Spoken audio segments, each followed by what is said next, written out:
have a 12-pound Yorkie poo. Oh my. Yeah, so she's afraid of everything, Okay. but she delivers the damage that the little one wishes he could. Oh wow. And then we have a 4-month-old Belgian Malinois. A Belgian what? Malinois. Ah, is that a big dog? He will be a big dog. Yeah. How big? Like? He's about 65 pounds. I mean, Okay. medium. I guess medium, whatever you want to look. So, we were desensitizing him to the fireworks. So the little one, Nash, is his name. He could care less about the fireworks. Chloe, shivering, hiding, trying to get away from everything and everyone and get under something. And then Paco, he freaked out at first until he realized there was fireworks, and he became like a little kid wanting to watch the fireworks. So that was interesting. Ours had no interest in watching the fireworks. So I've got a 10-month-old. Well, let me start with the first one. We've had Pogo for a while now, and Pogo is 14, 13. I like that name. Pogo. Yeah. It's because he get on his hind legs and jump. Okay. He is a mix of God knows what. I mean, those are the best dogs. Traveling salesman and who knows what else. I mean, just so he's a little bitty fella, probably weighs about 35 pounds. It kind of has a weenie dog length on him, but he's a little round around the belly. So we don't know what all's there. But he was my wife's dad's since he was born.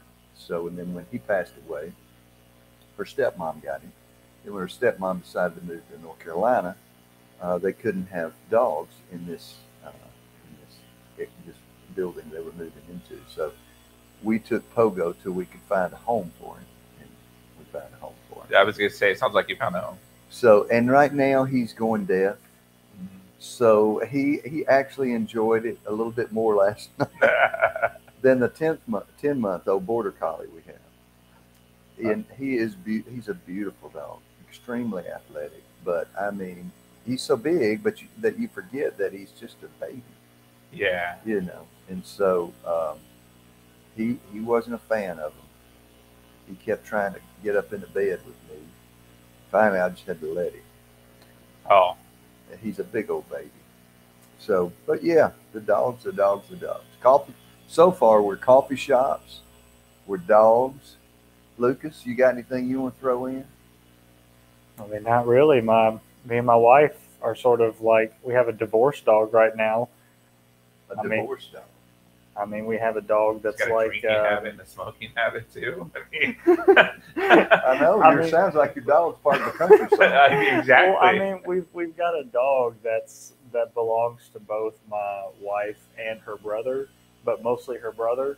So we're trying to work out like what house he should stay at, because we're trying to figure out who loves him more. Yeah. So my wife argues, obviously, she loves him more, but we're working that out. All right. I hear you. Custodial plan for a dog. I could see it on Judge Judy now. I tell you, if your wife needs any help with getting this thing worked out, let us know. We can send Big Polly over there, and he'll straighten this thing out for everybody. He and his minions. We could hit it with the standard Freeman order. That's every other weekend, midweek visitation. Oh, there you go.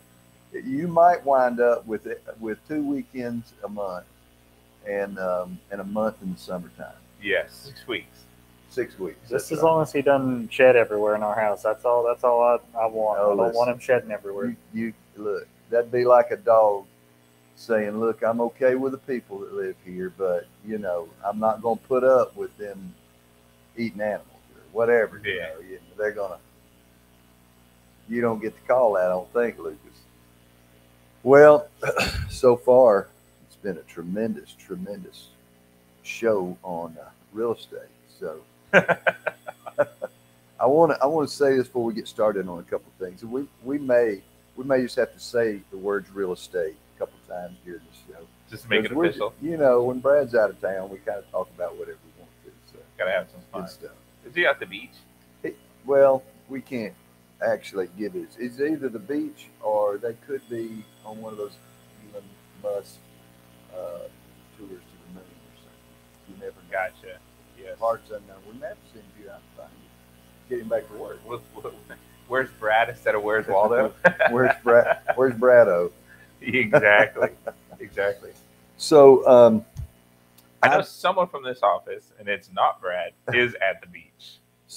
There are several people from this office that are at the beach right now. Yes. Okay. I knew of one. Okay. Yeah.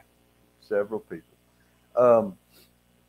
So it's the 1st of July, which interesting enough, we just kind of work through them as months, but it is the beginning of the second half of this year.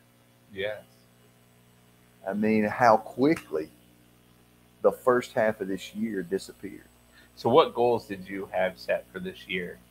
And which ones did you have set for the first half, Q1, Q2? Where are you at now? So my plan was that this past week I would get into my last half of the year, do some adjustments, things that I got done early. I'd go ahead and put some new things on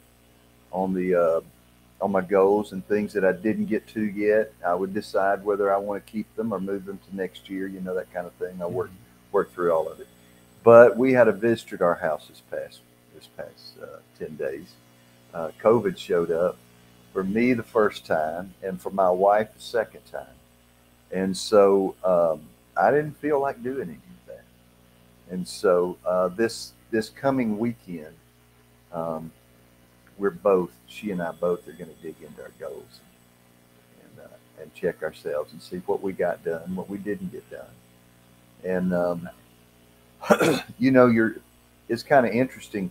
Normally in a year, people's second half of their year is more productive, because they find they started slower than they thought they did. That would make sense. Yeah, we're quick to set them, but we're not quick to start them. So we're playing catch up. Everybody's playing catch up in the second half of the year. Now, really, really determined planners, they are checking off as they go. Mm-hmm. They're not as loose about it. I'm a little more laid back about it. My wife is not. That's how it is in my house. Yeah. So, but I've learned a lot from her on it. So, I don't have my planner with me right now, but if you looked at a month, you'll see all the lists that are in there in a month, and everything is marked off with a highlighter if it's been done. If it's not, then it gets moved to the next month. So that's how my wife is. So my wife is, everything has a checklist. Yes. I'm the opposite, because my schedule's so fluid, it can change at a moment's notice. Right. So one thing I've adapted over all the years is anything could happen. Nothing's set in stone unless there's a court order attached to it, right? Oh, yeah. And unfortunately for me, and even more so for my wife, is our anniversaries, birthdays, everything. So we just had our anniversary, and not this Saturday, but the Saturday before. Right. And we had plans to go down to Mobile. We were going to take the Harley, go down to Mobile, and ride to Florida, then go ride to New Orleans, and just kind of base there, right, and do the ride. But then our daughter got invited to a travel ball team for softball. Oh. And she really wanted to be on this team, so she had a drop-in spot. So we had to forego our anniversary, go down to Point Mallard, Alabama, so she could go play. And then we sent her home with my in-laws, and we just salvaged what we could and stayed in Huntsville for a couple of days. Is she playing fast pitch softball? She is. Okay. She is. Well, just so you know, and you're aware of this, Point Mallard is in Decatur, Alabama. Yes. That is my hometown. Oh, is it really? Yeah. So then you know the softball fields I'm talking about. Yes. Yes. So there are two sets of fields there. There are fields at Point Mallard, and there are fields that are called the Wilson Park fields that are on the Beltline in town. Okay, so the Beltline, that's where like the Greenway is? Yes. That's where we were at. Yes, exactly. So that field is named after my dad. No kidding. Yeah. Wow. Okay. Yeah. There is let me say this differently. The fields are called Wilson Park, but the girls softball large tournament that happens there every year is named after my dad, who was the one that just happened. I don't know if it was that one or not. Okay.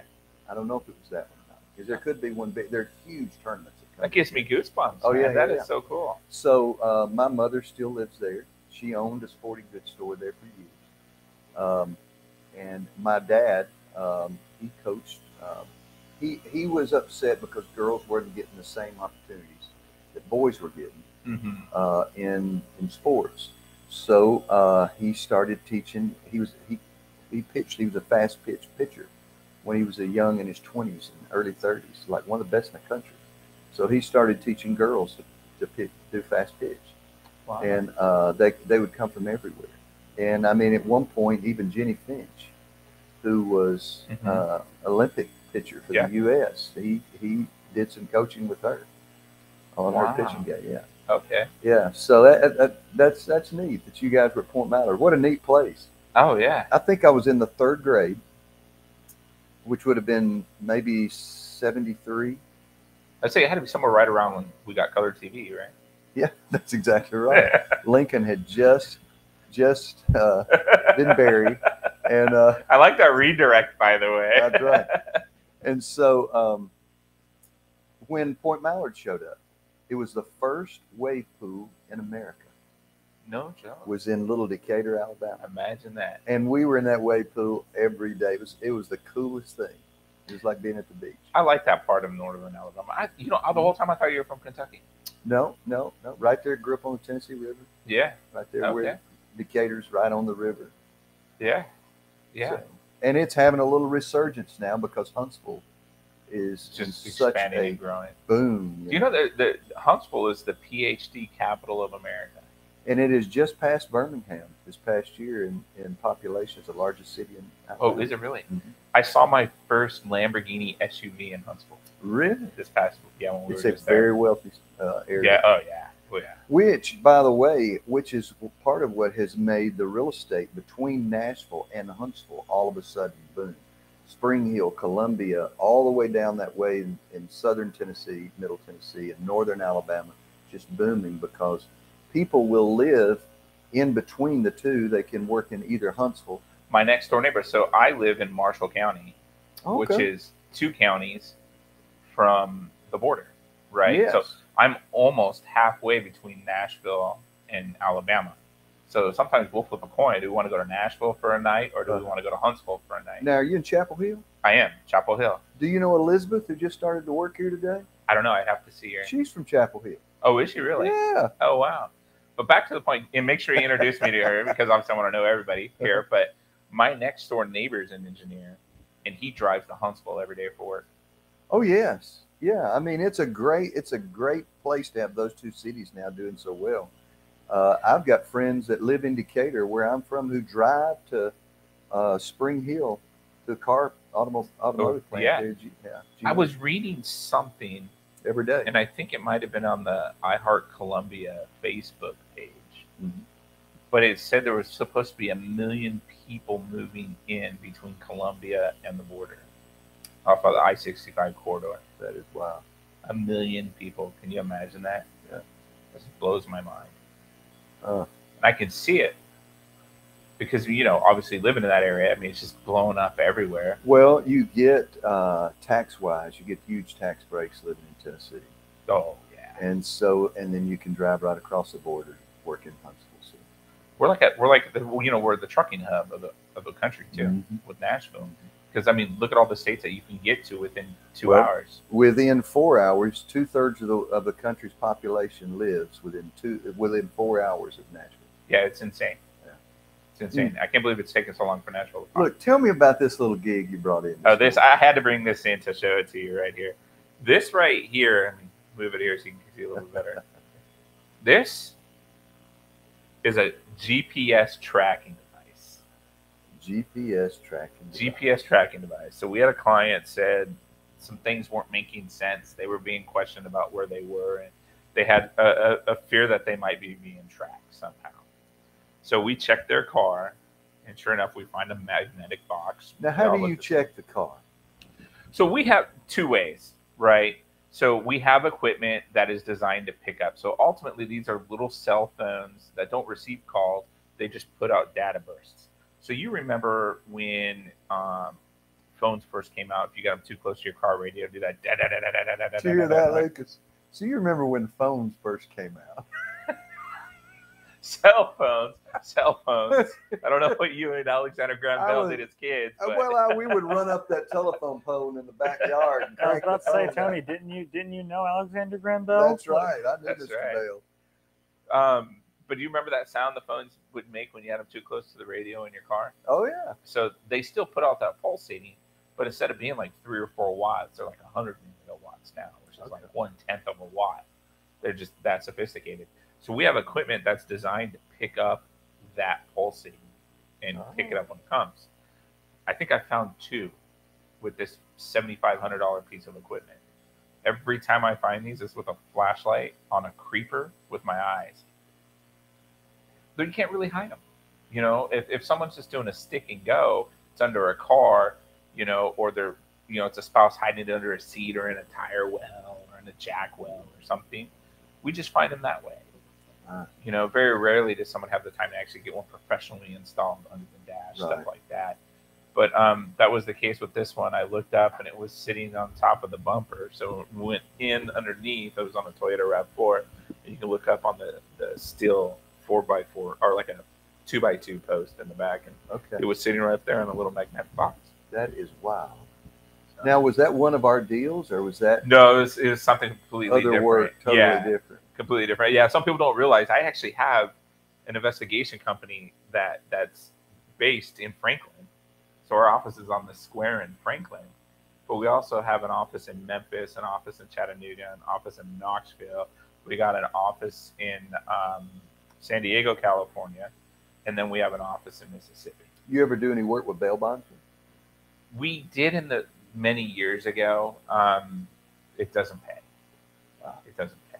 So it's, you know, they're all commission based off of recovering somebody, and then they get 10%, and that 10% just starts dwindling down. And it, you know, we learned really quickly that we're losing too much money to be playing in that world, and the liability and the risks are. Let's go back to this. Let's go back to this second half of the year thing for a little bit. Okay. How much time do we have, Lucas? No, 12 minutes ought to get us. I mean, I'm starting to fall asleep over here myself just listening to it. That just could be my age too, you know. I mean, the second half of the year, what kind of gear up do you do, like in your business? So in the investigation world, we tend to see a drop off in January, the end of December, just before Christmas, and doesn't pick up until February. February, Valentine's Day, basically, is the kickoff day. And then really back up in the beginning of March. It's just how the nature of it. So we gear towards that. So we always reevaluate our marketing. We reevaluate our expenses. We reevaluate where we're putting all our resources into so we can carry on. But this past year has been really weird for us because we had a pretty huge setback with a partner that we had. And we've had to basically rebuild. And we've been working on that for the past year. So like goals have been just to sustain and survive. Right. And then figure out how we were going to rebuild and how we were going to get to where we need to be. And fortunately, we were able to find someone and get some talent from a major from the tech industry, from a major player in the tech industry. So he came over with us, and he has put us light years ahead of where we need to be. So that's a whole other business that we have. It's a lead generation company, and so that feeds into our company, the investigation company, and other investigation companies. So this year's just been really unique. It's just about rebuilding something and how can we rebuild it. So we almost didn't have goals set as much as we were just trying to tread water. And it just kind of happened. Just the synergy took off. You know, it's interesting that you experienced a loss before something new came along. Yes. Yeah. So, you know, a lot of times, no matter what kind of work you're in, you don't know something new's coming along when you experience this loss. Well, it goes back to being fluid. You have to be ready for anything to happen. It doesn't matter what business you're in, right? Right. everything that happened. So, quick story on that. 2008, we were on track to break $1 million, and we don't do insurance work anymore. So, by doing those kind of numbers in our business without doing any insurance work is huge. Okay. And then 2009 rolls, and that's when they hit the HELOCs, and the banks started shutting them down, calling back all the money, and basically stopped giving money out. Right. That's where we found out where our money was really coming from. And so we just took a dive. I mean, it's like the floor just fell out and we went straight down. I'd already seen a lot of my friends and, my competitors go out of business. And I was like, we're not going to go out of business. I mean, we just went to the drawing table and we downsized, and we had to do a lot. I had to sell a house just to be able to prevent us from going bankrupt and going out of business. I understand. And that's what we did. And we made it through. Don't know how, but we did. And so, I see things happening now. I'm already starting to see other PIs throughout the country are calling it quits and closing down their businesses. Mm-hmm. We've seen a little bit of drop in business, Mm-hmm. but we're geared up. We had to circle the wagons, called in some other PI friends who are my competitors, local. I mean, if you looked up on the internet, I mean, you'll see one of them is we're neck and neck, three of us. We're all just boom, boom, boom, back and forth. I called one of them up. I'm like, hey, let's go sit down. Let's have lunch. I want to tell you what's, could potentially happen and how you need to protect yourself and your company. Why would I do that for a competitor? Well, Because we take care of each other, right? I think you help other people regardless. And he has that same mentality. mm-hmm. And there's enough food in the pond that none of Yeah, us can starve. the reason you're free to do that is because you don't have a scarcity mentality. That's right. You're not afraid that all the food's going to run out. And so you feel free to share. Well, what happens is, there'll be somebody that'll take what you're sharing and won't give back. Mm-hmm. They are living from scarcity mentality. But most of the people are going to say thank you and how can I help you? Right. Exactly. And I think that's we're communal, right? People are communal, and we need to rely on each other and help each other out. And that's, I think it's one of the reasons why I'm so drawn to this business model, is because, I mean, Brad could keep his secrets to himself and he can just go hire a team and cut out his competition, but instead he trains his competition how to compete. Yeah, I mean, that is so true. It is constantly people ask me, why would you tell everybody how to do what you're doing? And I just feel sorry. I just feel bad for them when they ask me that question. They are obviously living in a place to where they think that we live in an existence that is so finite and so small and so tiny that if I give away a little bit of what I have, I won't have anything left. It's funny. I think last time I was on, I mentioned Kevin O'Leary about him talking about he likes to send his money out to go make friends and come home with friends, right? I'm not a big Grant Cardone fan. I'm just not. But he says a couple things that I really like and I really agree with. And yes, I read all of his books. I've listened to all of his audio. So I can honestly say I understand this guy. Right. He's a believer on giving money away because it's going to come back. Dave Ramsey is another one, big believer. Give money away, it's going to come back. I believe that. You give money away, that's right. It's going to come back. That's right. But I don't do it with the intention it's going to come back. It's just something that just happens, right? But that's how it is too. It's like you got a knowledge and you can share it with somebody else and teach somebody else. You're giving back. It's going to come back.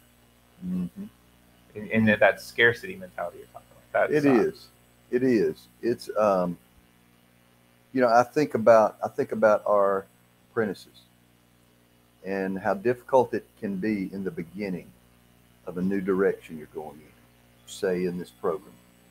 And they have one right there close. They think it's going to be a good one, and boom, it just falls apart at the end. These folks they ghost us.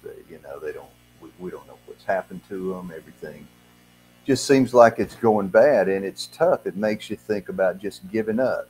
We start thinking that this is the way this is. It's not. I have found in my life that most things disappear to make room. Oh, absolutely. So I'm working with somebody right now in the group who it's his first deal. and he's got what could happen and go wrong is happening and going wrong. Yeah. Right. It seems like I've seen that. There's a couple others that are the same thing, but in this particular one, he's like, you hear these stories about people, and it just all runs so smoothly. And here I am, I've got this, I've got that, and then we got to pay probate, and we're gonna have to pay litigation fees over here. I said, you know what the good thing about that is it's happening now. So when it happens again, you're just gonna be laid back. It's like it's not even gonna bother you. It's not even gonna be a blip on the radar. And I would say to him, the conclusion he's come to, that their deal went so smooth, is it is not correct. Huh. It's just that when we get to the end of one, we close it. There's just a photo with a check on the Facebook page. Yeah, is there ever one that's just smooth? No, very few just go so smooth like that. There are some that happen that way, but they're not the majority. They're not the norm. I had somebody say that to me about this one deal I had where there's a little owner finance deal. It's a small house in West Tennessee. I bought it took it sub to at $43,000. They wanted $3,000 closing. I owner financed it for $145,000 and capture $100,000 in equity in the note. And somebody said, "Man, that just went so smooth." I said, "Are you kidding me? I bought this house from 6 adult children. They could not stand their parents. They could not stand each other. Mm-hmm. They did not trust the one adult child who had POA. I had to hunt down all of them and give them their money separately because they didn't trust each other." I mean, everything you can think of about that deal was difficult. There was nothing easy about that deal. But when you hear me tell it at the end, it sounds like it went smooth. Well, this particular one, and this is something that I learned, is when you look at a deed, the warranty deed, and the survivorship part. I never knew that. The warranty deed in survivorship, and the difference between that and the non-survivorship side. I don't know what it's called. But if you have a deed with a spouse that's in survivorship and one dies, you get 100% of the property. So in this particular case, he said, "No, I'm going to give my half to my kids in the last minute will dump." But it says in survivorship, so technically she owns 100% of it. But he did something really funny in the middle of it. And so that's where everything's a little bit of a hiccup. And so, we've talked to a few different attorneys, and they kind of all agree that little hiccup he did is stupid. It doesn't make any sense. So it really should be her property. So we're at this like limbo place. And if we can get it to agree that that doesn't exist, then it's going to be a smooth closing deal. Very smooth, right? If not, it would be a little bit of a bumpy road, some turbulence in the road, but I think it'll build character. Yeah. I mean, I guess the thing I would say is we in this Tuesday morning coffee is, don't look at difficulties as something that's not going to happen.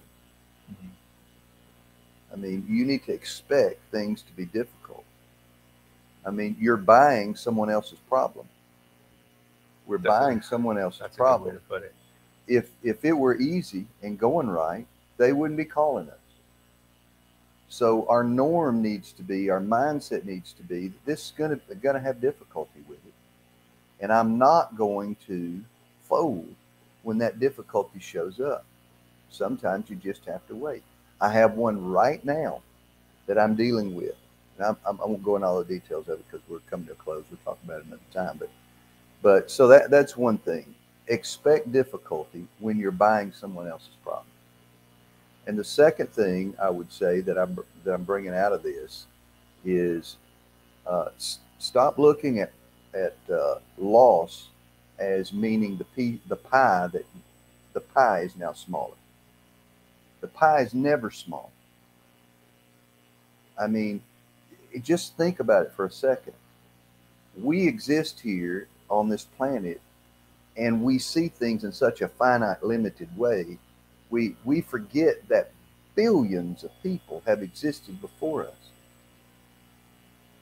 All who lived somewhere. In a hut, in a house, in a cave, under a tree. All who lived somewhere. this stuff that we call life has been going on forever. And it doesn't seem that it's going to stop anytime soon. Although in the past, many people have said, oh, in the next 6 months, the world's going to end. In the next 2 years, on this date, the world's going to end.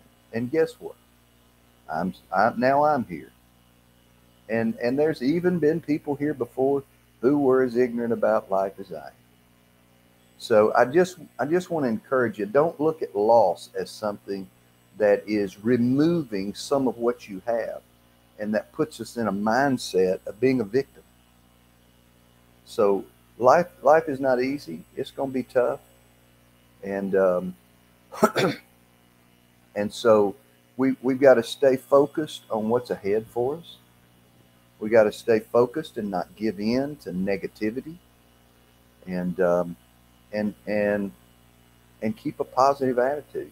And I know some of you are like, cut out with that psycho babble BS, Zig Ziglar Jr. No, I'm just telling you, you got two choices. You can go pee in your shoe, or you can put them back on and wear them another day. First time I've said that in my life. You can write it down if you want to. I think it's going to be very, very popular one day. Hey, thanks for tuning in to Tuesday Morning Coffee. Big Polly, thank you. Thanks for having me. Always great to have you. Whoever those folks are at the beach from our bunch, we hope you're having a good time. Yes, and I know who one of you are. All right, Lucas, let's shut her down.